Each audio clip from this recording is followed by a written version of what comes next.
Hey guys, I'm your host Tara A. Devlin, and welcome to this week's episode of Kowabana, true Japanese scary stories from around the internet.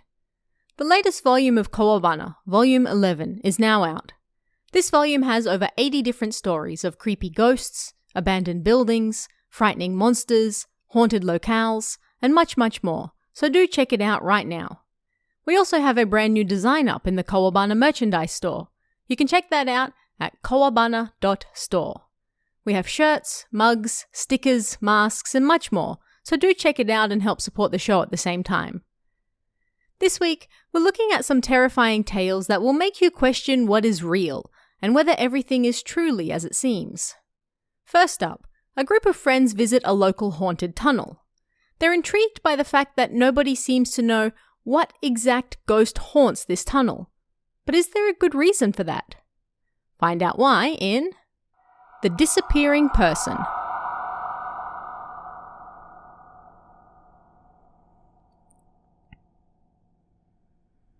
This isn't particularly scary, but I once had a strange, or rather, inexplicable experience. I was driving one night with 3 of my friends, and we were taking a tour around various well-known haunted locations. We took my car, and on the way, we stopped by a convenience store to buy some drinks and snacks. So, it was kind of like we were going on a field trip. Our destination was an abandoned tunnel that was no longer used after a bypass was built nearby. It was a famous local ghost spot that was said to be haunted. But what intrigued me was that, depending on who you spoke to, the ghost that haunted that tunnel could be either a man, a woman, or a child. It was always different. I didn't really believe in such things at the time though, so I didn't put too much thought into it. Anyway, when we got there, we got out and started walking through the tunnel. It was pitch black inside, and when I shone my torch, I could see that the walls were crumbling and falling apart. After walking for a while, I was starting to get bored, but then one of my friends suddenly screamed and bolted for the exit. The rest of us got scared as well, and then we ran after him and jumped back in the car. "What happened?" I asked. "I saw a black figure or something," he said. I wondered if that was really true, but either way, I quickly started the car and we took off. In the end, that was all that happened. We didn't clearly see any ghost, nor did anything happen. It was a bit scary, but that was it. It was a fun experience. Or so I thought. As I was driving, I noticed something. All 3 of my friends were sitting in the back seat. "Hey, why isn't anyone sitting in the passenger's seat?" I asked. "Huh? But we've all been sitting back here since we left earlier tonight," they replied. "Really?" I said, and focused on driving again. But when I glanced at the passenger's seat again, I noticed there was an empty drink bottle sitting on it. "So then, whose is that?" I asked. The 3 in the back said they had no idea and it didn't belong to any of them. Of course, it wasn't mine either. I asked them to check the receipt from the convenience store, and we did indeed buy it. But nobody had any memory of it. So then, who bought it? Everyone fell silent, and we quietly returned home. In the end, nothing weird happened to either me or my friends, and we've continued living our normal lives. But I still think about what happened that time, and various ideas come to mind. First, that ghost spot. Looking back on it now, when we got there, it was like there wasn't just the 4 of us, but rather 5. It was like there was always the 5 of us right from the start. But then, when we left that tunnel, for some reason it was just the 4 of us, and that was how it felt. Like there had only been 4 to begin with. I don't have any proof, but that's the only way I can explain it. And as for the black figure my friend saw in the tunnel, was it actually... Plus, the stories of that tunnel still weigh on my mind. Why does the ghost change depending on who sees it? No, maybe it's not actually a ghost, but rather someone who actually existed in this world. If you said that I'm just imagining things, then maybe so, but I've been thinking about that strange experience and trying to explain it for close to 10 years now. Next, a woman has had several close encounters with death over the course of her life, but she fears the next one may be the last. Find out why in The Fifth Time.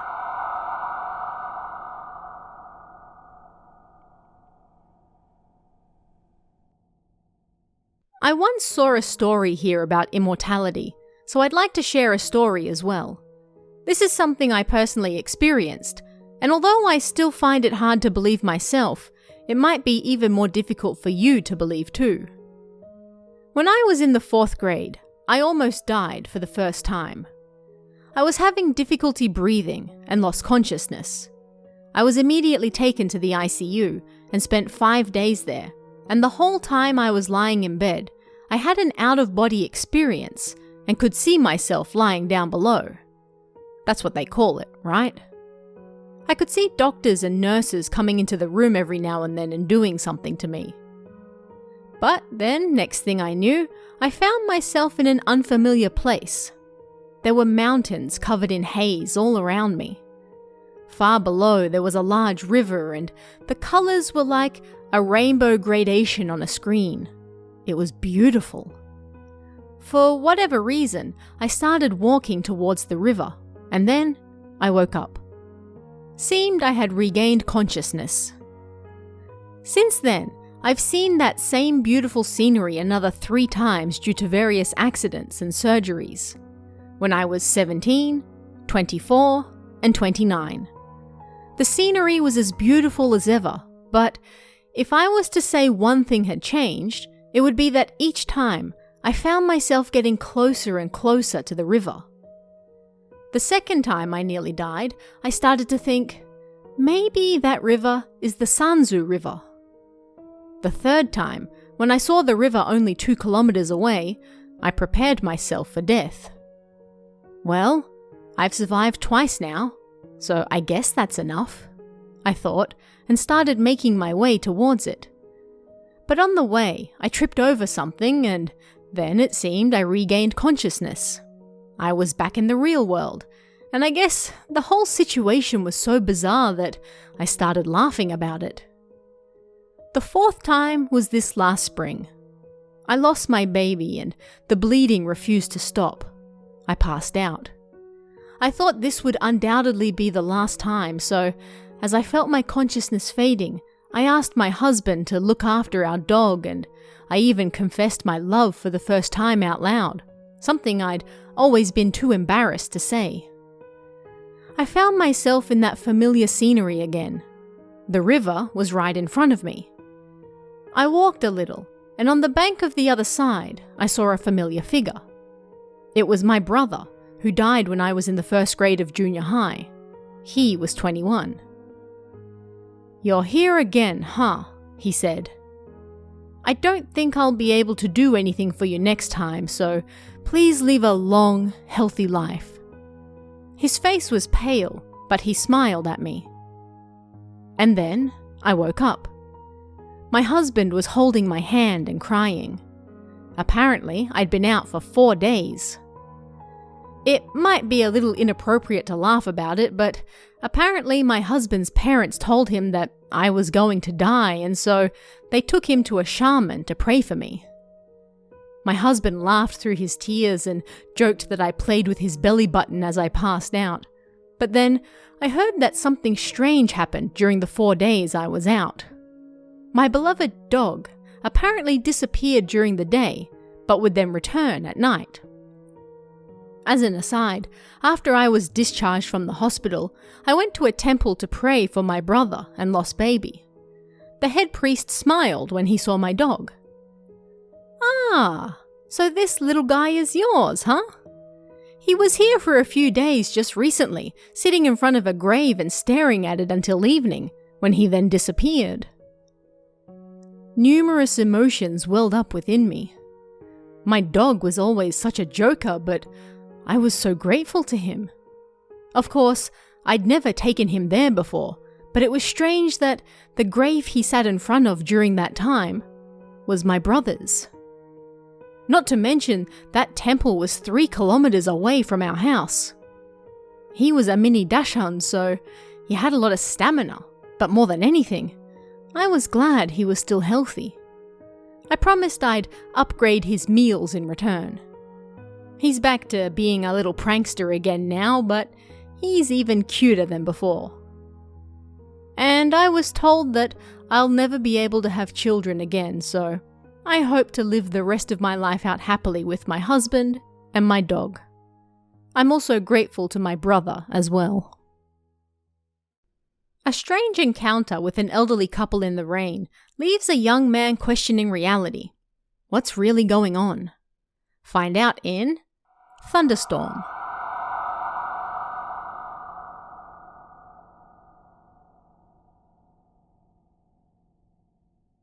One summer about 3 years ago, I got on my bike and took a tour of the mountains in Gifu.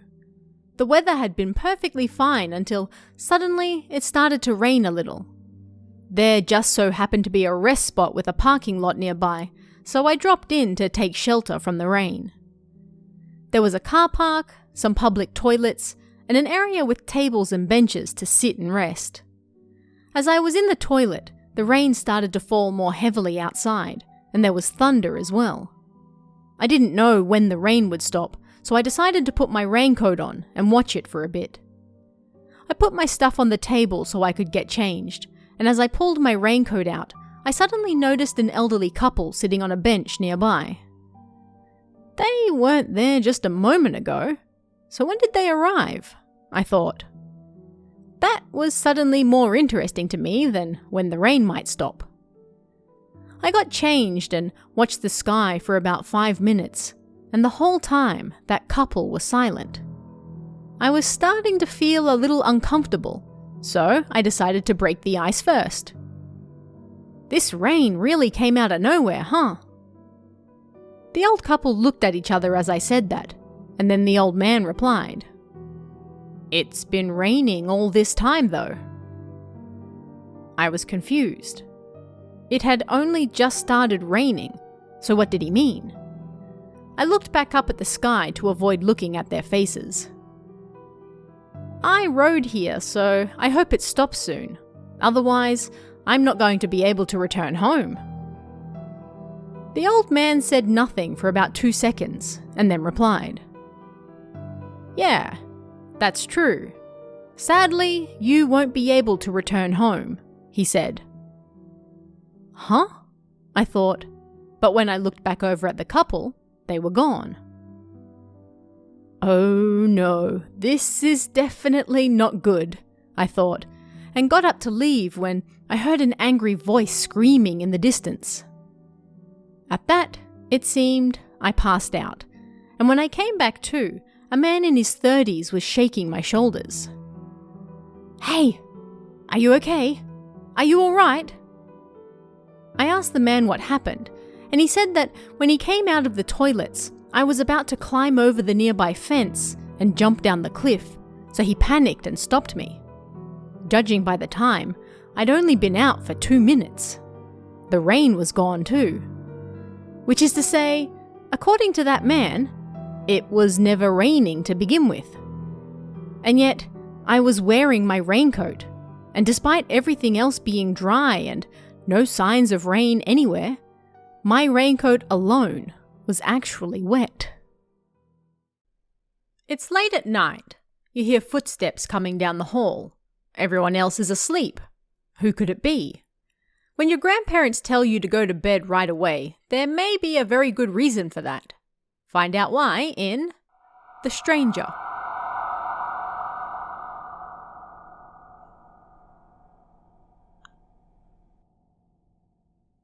This happened to me about 5 years ago now.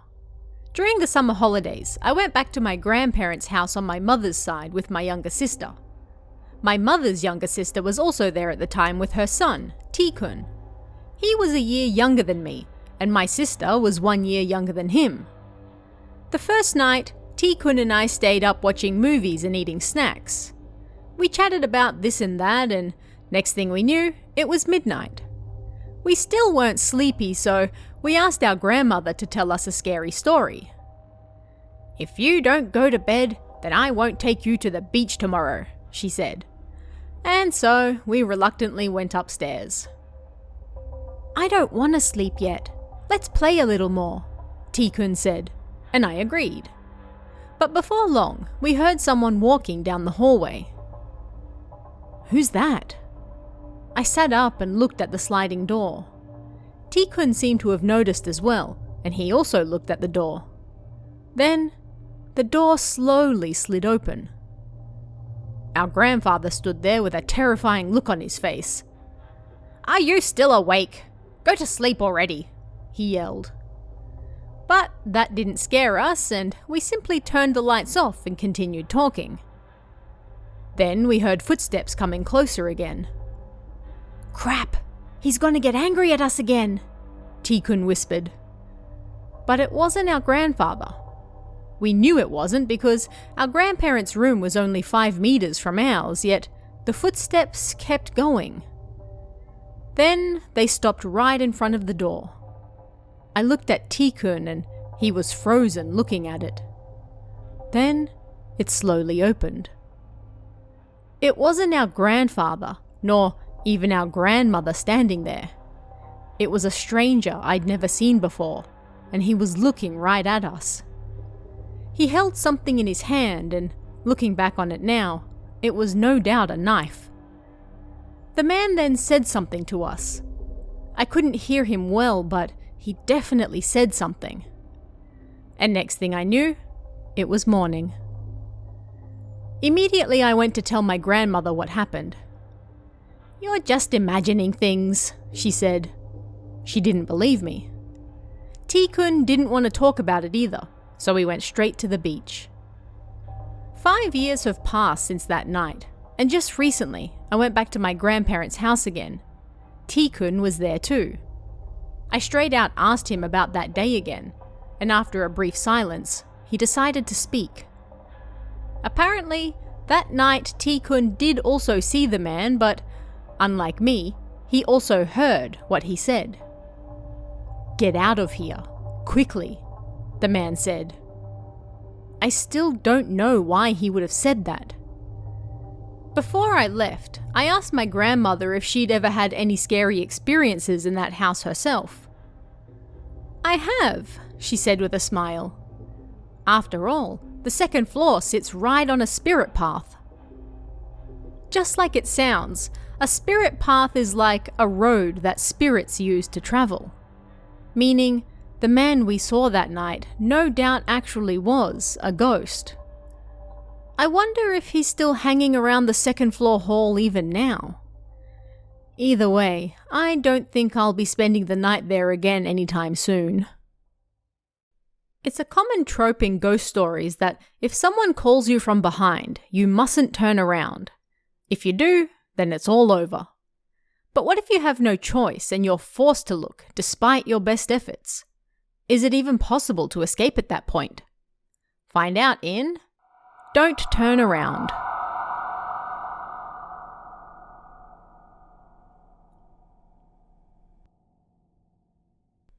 I was on my way home from a trip with 3 of my friends.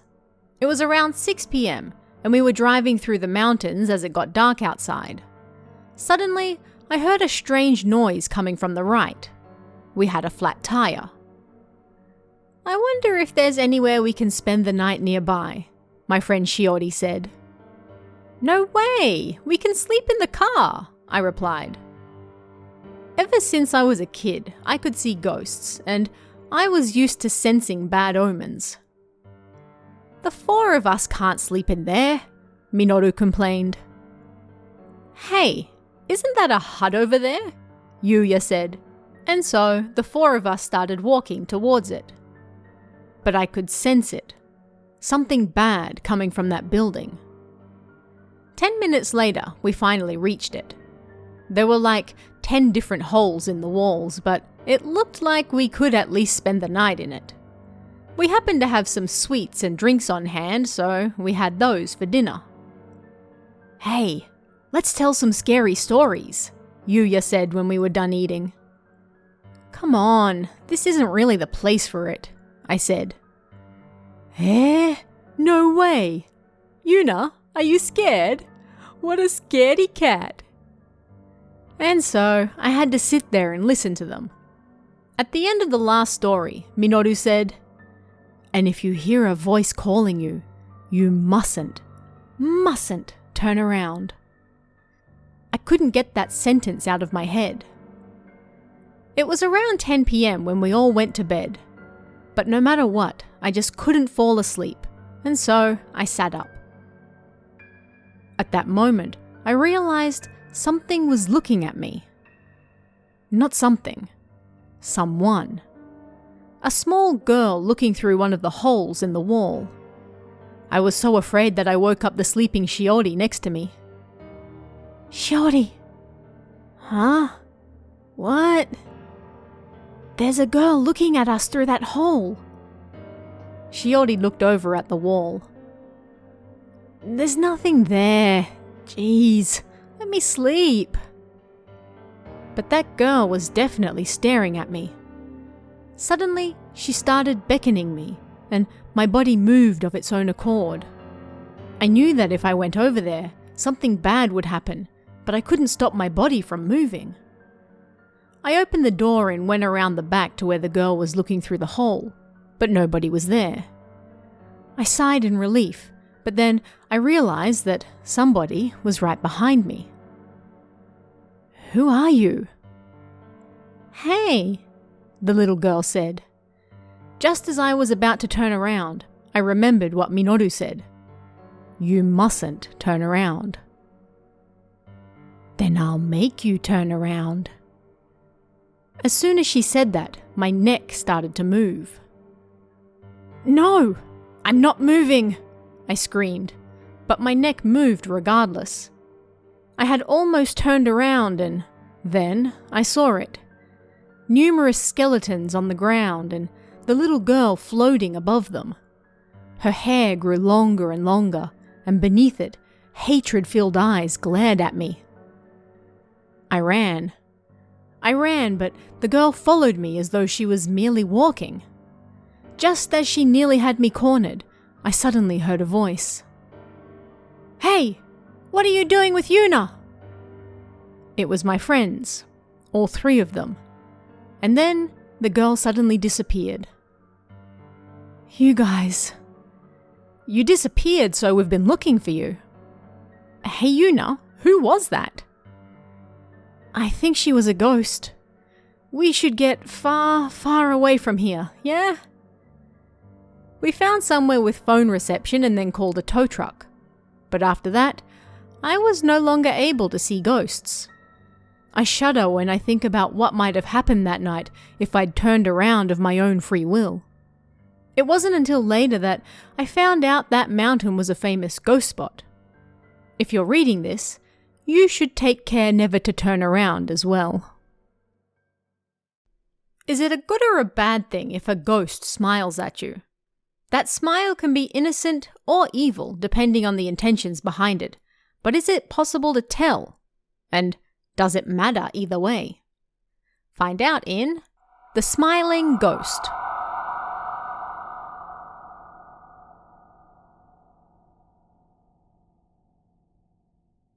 This is my mother's story. When she married my father, she moved to the countryside to live with him. The locals called her a city woman, even though she was from the nearby prefectural capital, which wasn't much different to where they were from. And, as such, she was often bullied over it. It wasn't just her mother-in-law either, but she was treated this way by all the locals. In general, they didn't like outsiders, and despite marrying into the family and living there for years, that treatment never changed. Bullying in the countryside can be terrible, thanks to the local customs and traditions, but that's a story for another time. Anyway, not long after my mother got married, there was an accident near her house. There was a quarry and one of the workers got his head caught in the machinery. This man was somewhat mentally handicapped, and so he was also bullied by the locals. Apparently, he put his head in the crusher to see why it was jammed, and then it started working again. Nobody knew whether the accident truly was an accident or if somebody had started the machine on purpose, but the testimony of the one person on the scene apparently couldn't be relied on. Either way, in the end, it was ruled an accident. My mother was quite close to the scene of the accident, so when she heard the commotion, she rushed over and she said the crusher was stained red and there were pieces of flesh everywhere. She had never seen anything more horrifying and gruesome in her life. After that day, she apparently started to have dreams night after night of the horrific scene. And then one night, as she went outside to go to the toilet, she noticed the dead man standing by the front door. He was smiling at her. He didn't look like a ghost at all, but rather just like a regular human being. Did he appear before her because they both had been bullied by the locals? My mother considered it, and when he was still alive, she had always been kind to him because of that as well. As such, he always smiled at her in return. But when she saw him standing by the doorway, she froze in fear. She couldn't even scream. Then he raised one of his shoulders up and down, a habit he had while still alive, and he looked at her with a curious look on his face. Then he started walking and disappeared, just like that. For a while, my mother remained on the spot, frozen. The next day, she was certain that what she saw the night before was just a dream. It had to be, because she kept seeing that same horrifying scene at the quarry night after night. But then, a few days later, he appeared again. Just like the first time, he smiled at her, and his shoulder went up and down a few times. This continued for quite some time, and she eventually got too scared to go to the toilet at night. But the reason I'm writing this is because I recently saw a story that said, smiling ghosts are dangerous. It's like they're saying, I'm going to take you with me soon, yippee! Now, this man normally smiled at my mother while he was alive, so maybe it was just that. But when I think about how maybe he might have been trying to take her to the other side as well, I get chills. Well, it's not something I'll ever bring up with her, as she's still frightened by it now, decades later. She is still alive and well, though. A creepy dream may be a portent of something evil about to take place in the waking world, but why? Find out in The Cousin's Phone Call.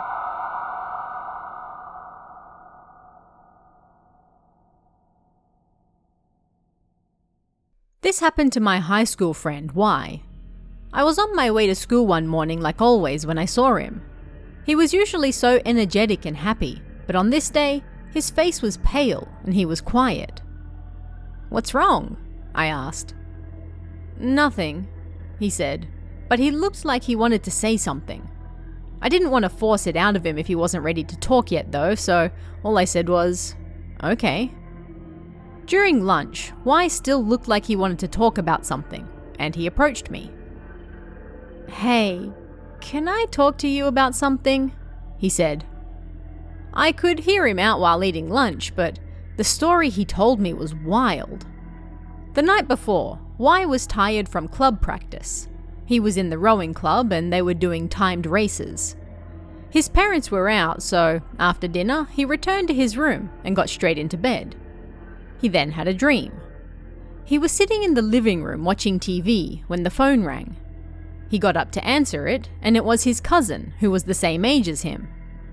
Yet this cousin's voice and choice of words sounded like that of a kindergartner, and something about the situation felt off. "Let's play together," his cousin was saying. "Let's go somewhere together sometime soon." After 5 minutes of this, Y finally realized something.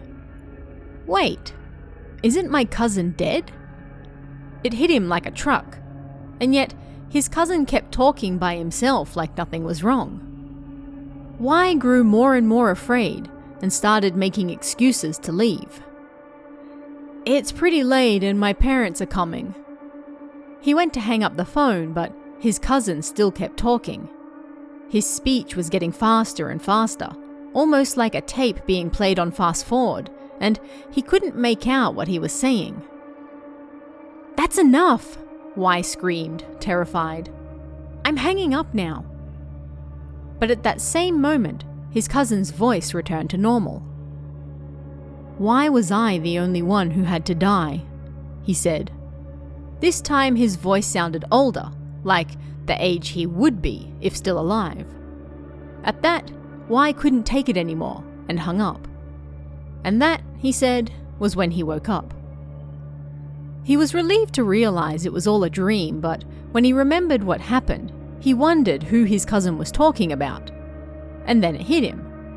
When Y was 3, there was a fire at the kindergarten he went to, and his cousin passed away in it.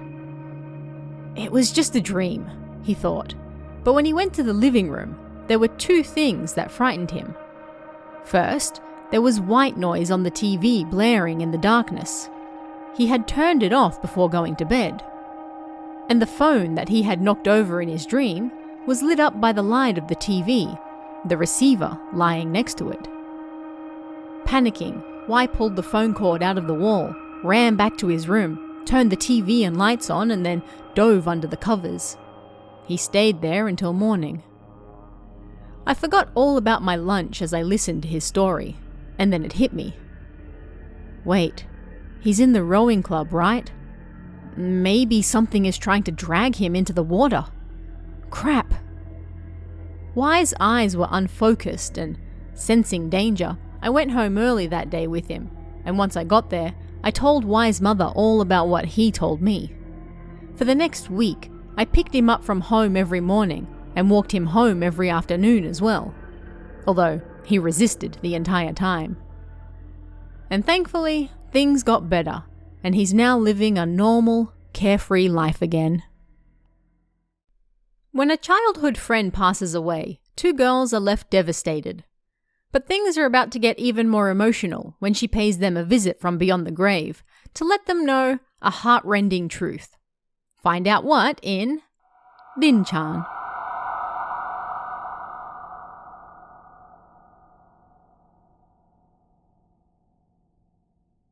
This happened when I was in the 6th grade.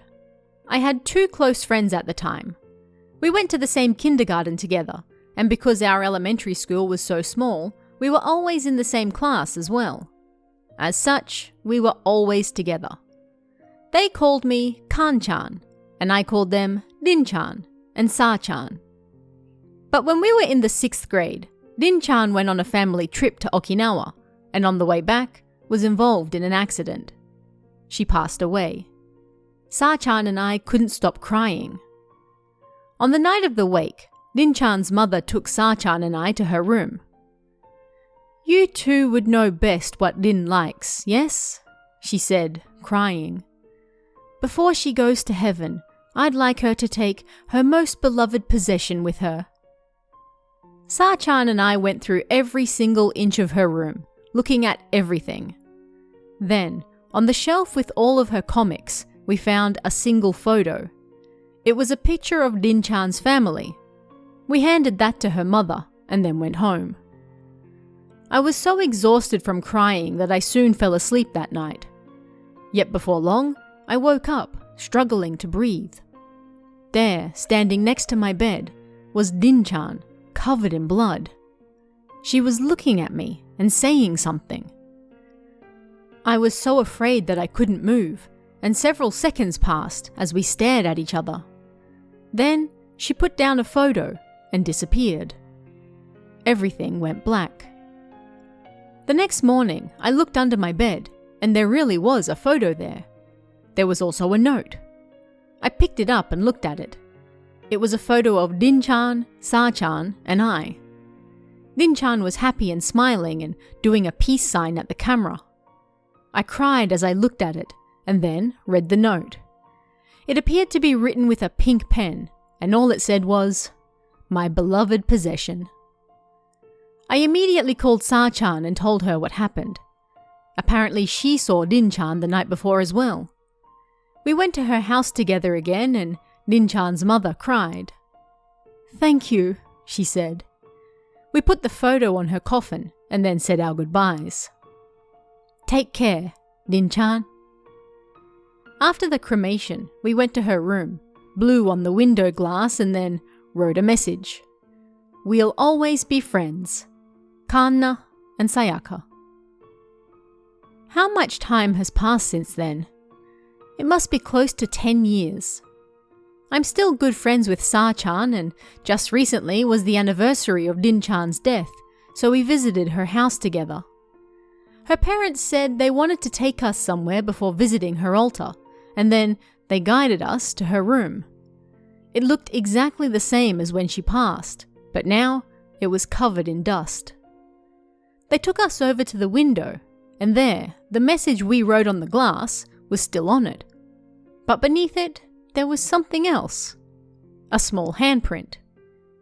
It was no doubt Rin-chan's.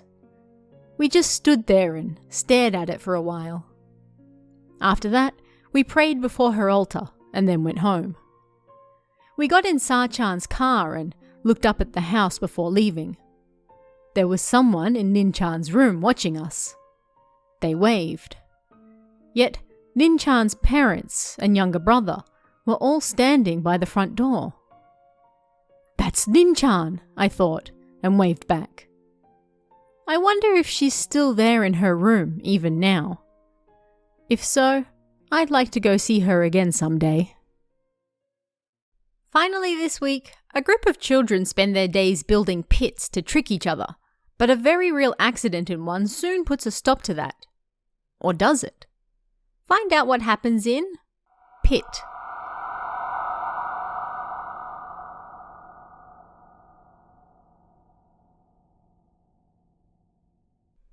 I went to visit my grandfather's house the other day, and this is a story he told me.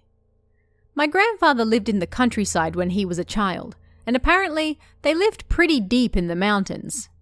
At the time, the children were really into digging pits so they could get their friends or even the grown-ups to fall in them as a prank. Toys were hard to come by at the time, and apparently the grown-ups taught them how to dig these pits like they had done themselves when they were children. The ground in the area was rather soft, so as long as you had a large shovel and didn't hit any roots, then even children could dig rather deep holes in the ground.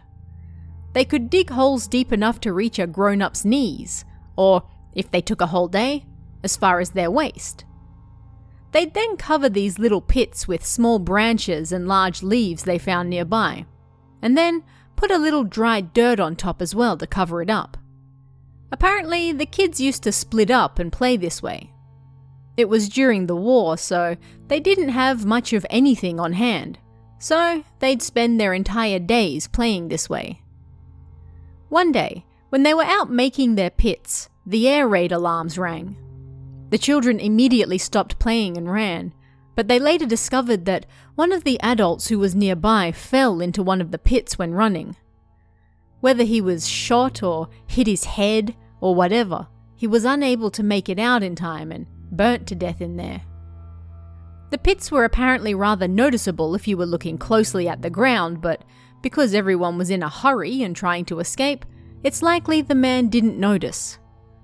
It was the adults who taught the children this game in the first place, and they were only playing, so nobody blamed them for the accident. However, the grown-ups did stop them from playing after that, and my grandfather and his friends happily stopped digging them as well. My grandfather then grew up, had grandchildren, me, and became a typical old man.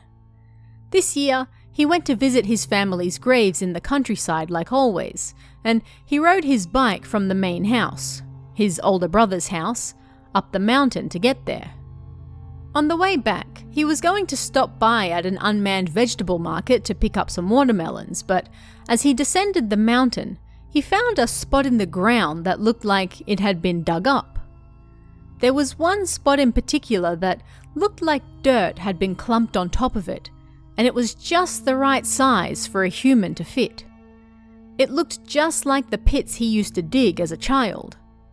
The dirt was placed so as to cover it, and there was grass and leaves on top too. It wasn't something that just made itself. Someone had purposefully done it. Apparently, my grandfather instantly recognized it as a pit. He wasn't scared or anything, but more, he wondered if there were any children around nowadays who would do such a thing. Either way, he got back on his bike and continued riding. But it wasn't long until he saw yet another pit. This one was also just the right size for a person, and if someone made one simple mistake, they'd fall in. He moved away from it into the short grass by the side of the road, but after pedaling a few times, he saw yet another pit. Of course, this was dangerous, so he put the watermelon in the basket on the bike, got off, and decided to walk back down. But this time, he found several pits lined up unnaturally in a row, as if trying to block his path. It was as though they were trying to keep him from going any further. He realized that something was terribly wrong with that area. It was the same road he had just taken before to visit the cemetery. There were no pits on his way up less than an hour ago. There was no way someone could have dug so many in that time. He turned to go back, but then there was a pit behind him as well. It was the same path he had just walked on. He looked left and right, trying to escape, but now there were pits there as well, as though trapping him in. There was nowhere for him to go. He was cursed. That was the thought that suddenly popped into his head. Then he remembered the man who died in the pit when he was a child. My grandfather didn't know any Buddhist prayers, but he meditated like he was waiting for a storm to pass. He remained on the spot for a while, but it wasn't like he could stay there forever, so he prepared himself to run, even if that meant falling into one of the pits. Yet when he finally opened his eyes, the only thing he saw was the road and a gentle curve in it. The entire way before him was safe.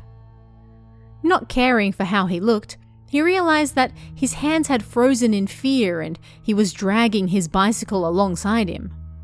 He then got back on it and pedaled as fast as he could back. He didn't see any more pits on the way. When he got back to the house, he thought that man who died when he was a child might still be angry, so he visited the man's relatives with his brother. They still lived nearby. Together, they visited the man's grave, and he offered some incense and left some watermelon for him too. There was only one pit left by then. The rest had been neatly filled in. The remaining one was apparently right next to where that man died. I don't know whether my grandfather believes in ghosts or not, but when he told my dad and my uncle about it, they just laughed and thought he was making things up, even though he looked quite serious about it. I don't know whether it actually happened or not, but the look on my grandfather's face when he told that story was really scary. A massive thank you and shout out to this week's Cummy Tier members, Christina and S-. It's thanks to your support, along with everyone else, that I'm able to keep doing this show, so thank you very much. Don't forget to check out Kowabana Volume 11, out on Amazon right now, and check out our newly revamped merchandise store at kowabana.store. And if you'd like to chat about this week's stories, come and join us in the Kowabana Discord. You can find that link in the description or on kowabana.net. You can also check out our Patreon at patreon.com/Tara A. for exclusive bonus stories and extras, or our YouTube channel at youtube.com/KowabanaJapan for all sorts of Japanese horror you won't find anywhere else. Thanks guys, stay safe, and I'll see you again next time for even more Kowabana, true Japanese scary stories from around the internet. Want even more scary stories? Head over to kowabana.net for new translations every week. You can also join our Patreon for exclusive stories you won't find anywhere else. Head over to kowabana.net now.